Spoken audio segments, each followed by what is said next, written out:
ఎన్నో దుశ్చర్యలకి దురాక్రమణకి భాగంగా ఈ ప్రభుత్వం వచ్చిన తర్వాత ఏదైతే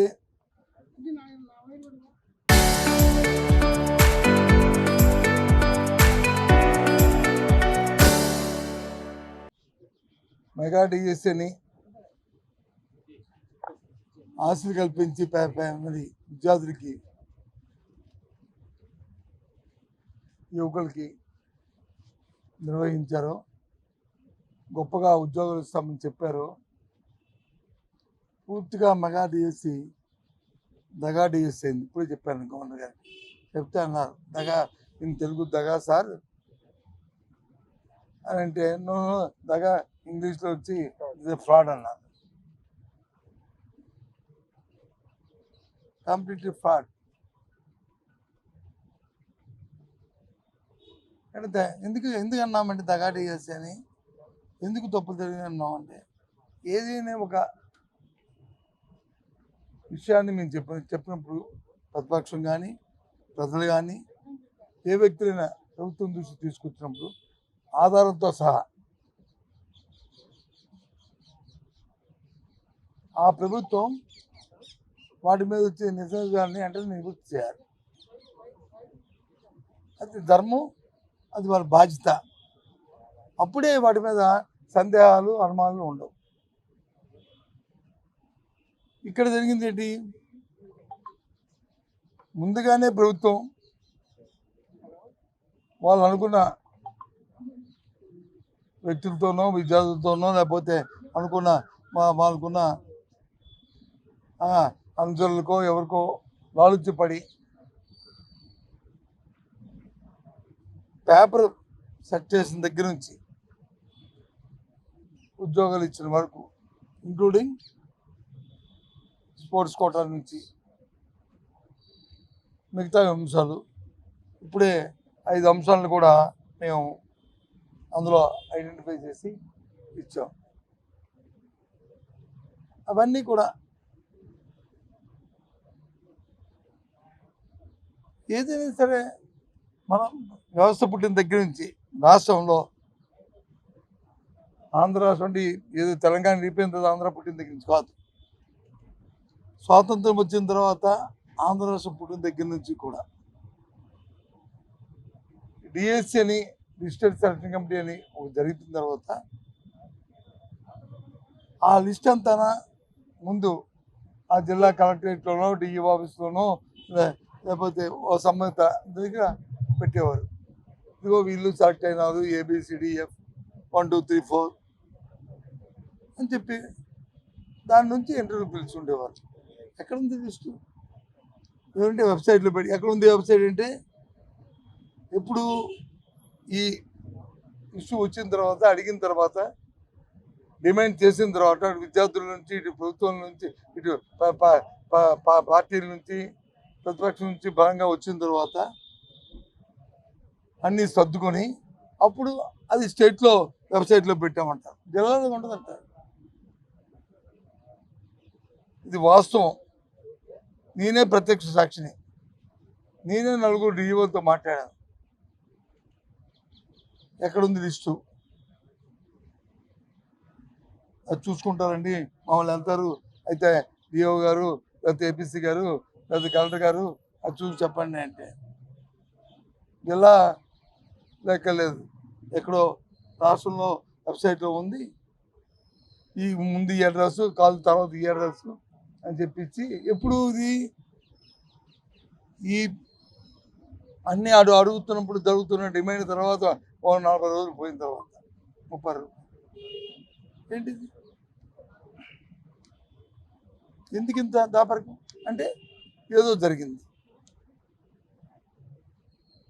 మీరు ఇన్వాల్వ్ అయ్యారు. ప్రభుత్వంలో పెద్దలు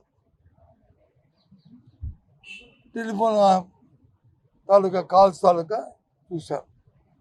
ఏ ప్రభుత్వం ఏం చేస్తుందండి, వస్తే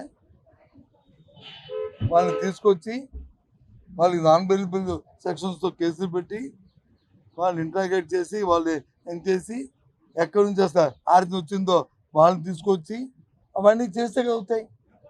నేను ఎడ్యుకేషన్ మినిస్టర్ చేశాను, సురేష్ ఎడ్యుకేషన్ మినిస్టర్ చేశాడు గత 5 సంవత్సరాల్లో. 10th క్లాస్ పరీక్షలు జరిగితే ఎంత పకడ్బందీగా చేసి ఏదైతే ఆ సెంటర్కి వచ్చి దగ్గర 2, 3, 4 కిలోమీటర్లో కూడా పరీక్షలు ఉంటే వాళ్ళని పట్టుకున్న పరిస్థితిని చూశారు కదా. వాళ్ళందరూ శిక్షించి జైలుకి పంపించిన పరిస్థితి చూశారు కదా. ఎప్పుడైనా జరిగిందా అది ఈ రాష్ట్రంలో? ఆ క్షణం నుంచి ఆ మాస్ కాపింగ్ పోయింది కదా. అంటే శత్రుత్వం ఉండాలి నాయకులకు ఉంటే ఆఫీసర్లకు ఉంటుంది. నాయకులందరూ పరిపాలన గాలి కుదిరిశారు. జరుగుతుంది, ఏదో అవుతుందిలే, ఏదో పోతుందిలే అని చెప్పి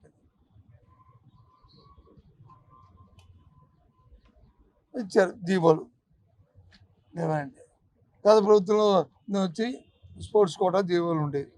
గత ప్రభుత్వంలో కొత్తగా ఇవ్వలే, అంతకుముందు జీవోలనే కంటిన్యూ చేస్తాం. ఆ జీవోలు మార్చారు. మళ్ళీ మీరు ఈ డిఎస్సి పెట్టిన తర్వాత కొత్త జీవోలు స్పోర్ట్స్ కోటా ఇచ్చారు. ఏమంటే కేంద్ర ప్రభుత్వం ఇచ్చారని చెప్పి 52 కార్డులతో ఆడతారు కదా. 52 కార్డులు మనం క్లబ్లో ప్యాకెట్ ఆడతాం.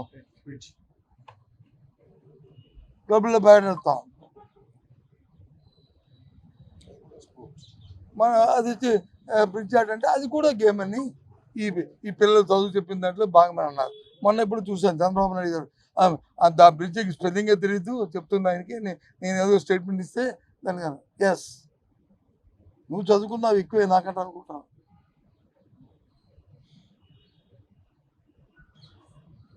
ఎప్పుడు ఇచ్చింది పాత గవర్నమెంట్ ఇచ్చిందా ఈ జీవో? చూమిటి పాత గవర్నమెంట్ ఇస్తే పాత గవర్నమెంట్ కంటిన్యూ చేస్తే చూమిటి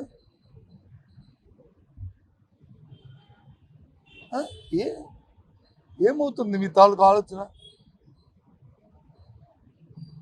2,50,000 మంది పిల్లల తాలూకు జీవితాలతో ఆడుకోవడం ఇది న్యాయమా? ఇది ధర్మమా? వాళ్ళ ఆత్మస్థైర్యం ఎంత దెబ్బతింటుంది?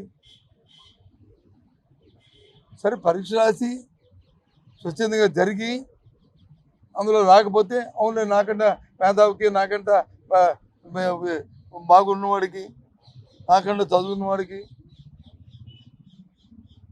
ఎక్స్పీరియన్స్ ఉన్నవాడికి, ఎలివేషన్ ఉన్నవాడికి వచ్చింది ఉద్యోగం పర్వాలేదని సాటిస్ఫాక్షన్ ఉంటుంది.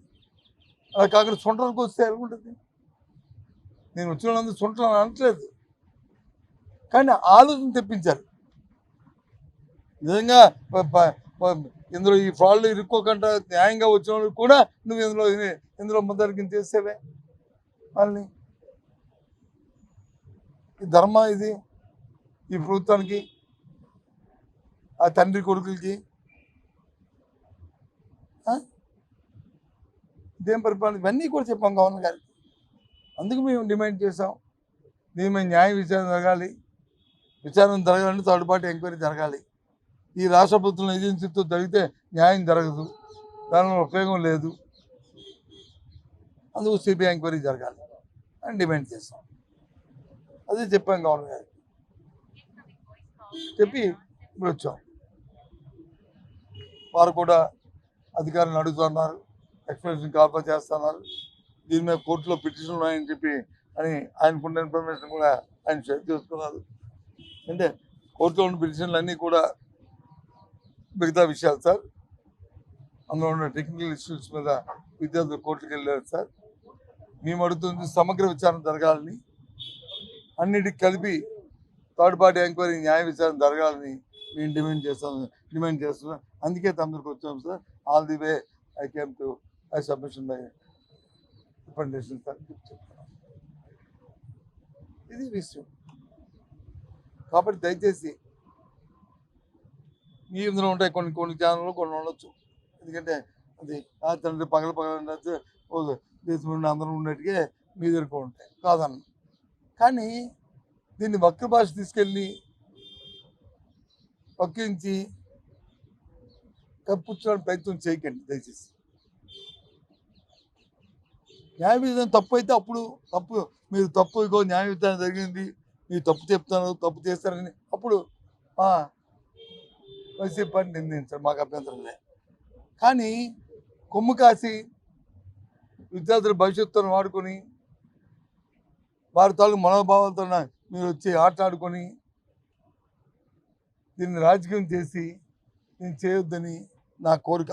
అగో ఆ కనిపిస్తున్న కెమెరాలు కానీ అందులో ఉన్న కొన్ని కెమెరాలు అది నా రిక్వెస్ట్. దయచేసి చేయండి. ఎవరికైపోద్ది ఏమైపోద్ది? ఎంక్వైరీ చేస్తే నిజాలు వస్తాయి, తేలుతాయి, అప్పుడు జరుగుతాయి. అంతే ఏంటిది? ఇది కాదు కదా ఇది. అందుకు ఆలోచించకపోతున్నాం. కాబట్టి మొన్న జరిగిన డిఎస్సి మీద సిబిఐ ఎంక్వైరీ జరగాలి. మాకు ఆ డిఎస్సి మీద ఏ విధమైన నమ్మకం మాకు లేదు. జరిగిన ప్రక్రియ మీద నమ్మకం లేదు. ఆఫీసర్లు వచ్చి నేను క్లారిఫికేషన్ ఇస్తున్నారు. ఓసారి వచ్చి ఆరిజినల్ రిజర్వేషన్ అంటారు, ఇంకోసారి వచ్చి ఇంకొక జీవో అంటారు, ఇంకోటి అంటారు. అంత మీకు సరదాగా ఉందంటే ఓ పని చేయండి, అధికారులు కూడా దీని నుంచి ఇస్తాను, రండి ఒకసారి మేము కలిపి కూర్చుందాం. మా పార్టీ తరఫున కూడా మేము వస్తాం, మీరు కూడా అధికారులు రండి. లేదు ఏదో ప్రభుత్వం చెప్పింది కదా చేస్తున్నామంటే ఓకే, ఇట్స్ ఓకే, మేము దాంట్లోకి వెళ్దాం. మేము అది చెప్పినట్టు మాట్లాడాలి కదా సార్ అని అంటే ఐ హ్యావ్ నో అబ్జెక్షన్. కానీ ఇది కరెక్ట్గా కాదు. అందుకే ఇవాళ ఈ కార్యక్రమం వచ్చాం. వారిని గవర్నర్ గారికి సబ్మిట్ చేసాం. దీని మీద సిబిఐ ఎంక్వైరీ జరగవలసిందే, న్యాయ విచారణ జరగవలసిందే. జరిగినంత వరకు కూడా మేము పోరాడతామని చెప్పి అది వైసీపీ పార్టీ తరఫున మా అందరి పెద్దల తరఫున అది మా పార్టీ తరఫున నేను చెప్తాను. అంటే ఇఫ్ యూ డోంట్ మైండ్ ఏమనుకోకపోతే పిల్ల చేష్ట. ఒక మంత్రి పదవిలో ఉండి రోడ్డు మీద కనిపించి మీ ఇంటికి వస్తాను ఏంటిది? 20 మీటర్ల దూరం నేను వస్తాను, నేను రేపు ఉదయం వెళ్తాను లోకేష్ చంద్రబాబు ఇంటికి. మన లాస్ట్ టైం వచ్చి ఇదే అంశాన్ని మా జోగిరమేష్ వెళ్ళి కరకట్ట దగ్గర వెళ్ళి రండి చంద్రబాబు ఏంటి మరి ఎందుకని అరెస్ట్ చేశారు మీరు? ఎందుకు చేశారండి చెప్పండి? ఇవాళ లోకేష్ ఎందుకు వెళ్ళాడు? కూర్చో ఇంట్లో కూర్చొని ఆయన ఏం చెప్తాడు ఎవరైనా చెప్పండి. లేదు రోడ్డు మీద అంటే రమ్మనండి లోకేష్ ఇంటికి ఉన్నాం కదండి మేము. ఇప్పుడు మీ అందరం ఉన్నాం, రమ్మనండి ఇక్కడే మేము, రమ్మనండి. మేము గవర్నర్ ఇంటి ముందు ఉన్నాం కదా, గవర్నర్ గారిని కూడా పిలుస్తాం, రమ్మనండి లోకేష్ని అంటే అది భావ్య ధర్మ. అది ఆగి ఏమంటాం? కుర్ర చేస్తుంటారు ఇవి, కుర్ర చేస్తుంటే ఇవే అవగాహన లేని ఆలోచనలు లేని మాటలు ఇదేదాన్ని. ఫస్ట్ నుంచి మేము అడుగుతుంది ఏంటి? దీని మీద విద్యాశాఖ మంత్రి గారు దయచేసి వివరణ ఇవ్వండి అని డే 1 ఏనాడైతే నోటిఫికేషన్ ఇచ్చి ఏనాడైతే అనౌన్స్ చేసి అవి బోర్డు ఏమి పెట్టలేదో, ఏ రోజు అయితే ఆ కుర్రాడు ఫస్ట్ వచ్చి అతనికి ఉద్యోగం లేదని చెప్పి కోర్టుకు వెళ్ళాడో మా దృష్టికి వచ్చిందో, ఏ రోజైతే ఈ ఫోన్లలో మాట్లాడుకున్న అంశాలు పబ్లిక్ సోషల్ మీడియాలో బయటకు వైరల్ అయ్యి మా దృష్టికి వచ్చిందో ఆ రోజు నాటి నుంచి మేము డిమాండ్ చేస్తున్నాం. ఇప్పుడుగా వచ్చింది ఆయన గిఫ్ట్ వచ్చింది ఇప్పుడా? ఏం మాట్లాడండి ఇవి?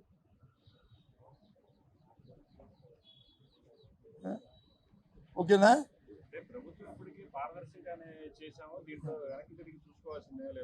చేస్తే సిబిఐ ఎంక్వైరీ చేసుకో, తప్పే ఉంది. 2004లో అండి, నా వ్యక్తిగతం చెప్తున్నాను, వీటికి సంబంధం లేదు. నా వ్యక్తిగతం నేను 2004లో ఇది బొమ్మడి రాష్ట్రంలో నేను ఒక మంత్రిని. ఆ రోజు ఇండస్ట్రీ పరిశ్రమ శాఖ మంత్రి నేను. నా మీద ఒక అభియోగం వచ్చింది, మా ప్రభుత్వం మీద ఒక అభియోగం వచ్చింది. 14,70,00,000 రూపాయలు మేము తినేసామని చెప్పి జర్మనీకి వోక్స్వాగన్ చెందిన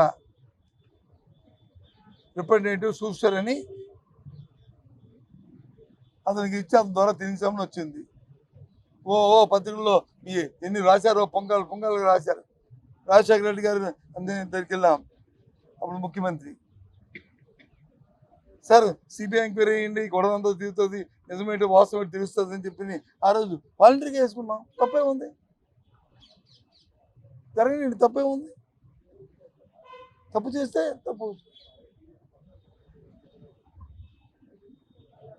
అంటే మీరు అధికారులు లేనప్పుడు ఎన్నిసార్లు సిబిఐ ఎంక్వైరీలు అడిగారు?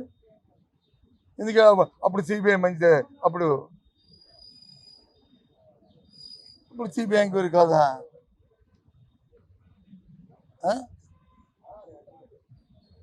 అప్పుడు కాబట్టి భగవంతుడి దయ వల్ల మేము తప్పు చేయలేదని మనసాక్షిగా మాకు తెలియబట్టి ఇవాళ ధైర్యంగా వచ్చి ముందుకు వచ్చి మాట్లాడుతున్నాం.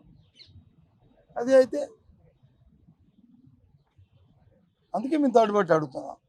నిజంగా ఈ ప్రభుత్వంలో పెద్దలకు కానీ ఆలోచన లేకపోతే, ప్రాసెస్ అంతా కూడా కరెక్ట్గా చేశామనే వాళ్ళకి కానీ ధైర్యం ఉంటే ఏమండి సిబిఐ ఎంక్వైరీ, అది మేము అడుగుతున్న డిమాండ్. ఓకేనా? ఏంటి తల్లి చెప్పు నువ్వు? లాకప్ డెత్ కేసు ఏంటి? మా పార్టీ స్టాండ్ కంటే ముఖ్యం నా స్టాండ్ చెప్తాను. ఎందుకంటే నేను ఒక మానవత్వంతో ఉన్న మనిషిని, దాంతోపాటు నేను వైసీపీ పార్టీ మానవత్వం మనిషిగా. ఒకటి ఎత్తు జరిగినప్పుడు మనం ఏం చేస్తాం? లాంటి అటు ఏం చేస్తుంది? అది మామూలు న్యాచురల్ డెత్ అయితే మామూలుగా న్యాచురల్ డెత్. అదే సస్పెన్స్ డెత్ అయితే 302 పెడతారు, లేకపోతే 307 పెడతారు. సెక్షన్ పెట్టి రిజిస్టర్ చేసి అప్పుడు దాని మీద చర్యలకు వెళ్తారు. ఏదండి చర్య? ఏమైనా ఆఫీసర్ అధికారిని ఒక అధికారం 100 అధికారంలో అధికారులతో చేయించిన పెద్దలు ఉన్నారు, ఎవరు తెలుసు? నా వ్యక్తిగత నా డిమాండ్ అయితే అది ఒక హత్య, అది ఒక ప్రభుత్వ హత్య. ప్రభుత్వంలో పోలీసు అధికారులు, ప్రభుత్వంలో పెద్దలు కలిసి ఆ కుర్రవాడిని హత్య చేశారు. ఏం పేరు కుర్రవాడి? సాయి కృష్ణని. ఆ సాయి కృష్ణ హత్య చేశారు. కాబట్టి హత్య చేసిన ముందు వాళ్ళని అరెస్ట్ చేయాలి. మీకు తెలుసో తెలీదో, మా ప్రభుత్వం అధికారులు ఉన్నప్పుడు కర్నూలులో, నంద్యాలలో, అప్పుడు కర్నూలు ఉమ్మడి జిల్లా నంద్యాలలో ఒక ఆటో డ్రైవర్ వచ్చి వాడు ఏదో చేశాడు, దాంతో నుంచే ఒక వైఫ్ అండ్ హస్బెండ్ వచ్చి సూసైడ్ చేసుకుని ఆ ఆటో డ్రైవర్ ఇద్దరును వాళ్ళు చేశారని పోలీసు వచ్చి హింసిస్తే వాళ్ళు వెళ్ళి వాళ్ళు ఆత్మహత్య చేసుకున్నారు. చేసుకుని మేమేమి ఆఫీసర్ని సస్పెండ్ చేయలే, అరెస్ట్ చేస్తాం. వాళ్ళు సూసైడ్ చేసుకుని ఎందుకు? దానికి ప్రేరేపించిన వ్యక్తి ఆయన. వాళ్ళని కొట్టి తిట్టి వాళ్ళు అవమానపరిచి వాళ్ళు న్యూసెన్స్ చేసి వాళ్ళ జీవితాలు చేసిన దానికి అసలు లేదే. పోలీస్ అంటే ఏంటి? మా చుట్టం, ఈ చట్టం అంటే మా చుట్టంలాగా ఉంది తప్ప చట్టం దాని పని చేసుకెళ్తుంది. అందుకు నా స్టాండ్ అది. ఈ హత్య మీద హత్య చేసిన మనందరినీ ఇవన్నీ బయటికి రావాలంటే దీనికి తోడుపాటు ఎంక్వైరీ జరగాలి. ఈ పోలీసుతో ఆంధ్ర పోలీసుతో లాభం లే, కాబట్టి దీనికి సిబిఐ ఎంక్వైరీ వేయమండి. ముందు దాన్ని మర్డర్ కేసు కింద కన్వర్ట్ చేయమండి. ఆ మర్డర్ కేసులో ఇన్వాల్వ్మెంట్ అరెస్ట్ చేయమండి. అధికారులని అనధికారులు ఎవరు ఇన్వాల్వ్ కావాలని ఆ తర్వాత సిబిఐ ఎంక్వైరీ వేయమండి. అప్పుడు నిజాలు తెలుస్తాయి. ప్రజలకు నమ్మకం వస్తుంది, ప్రభుత్వం మీద, వ్యవస్థ మీద, డిపార్ట్మెంట్ మీద ఒక నమ్మకం వస్తుంది. వాళ్ళ నమ్మకం లేదే ఇవాళ. అది తల్లి.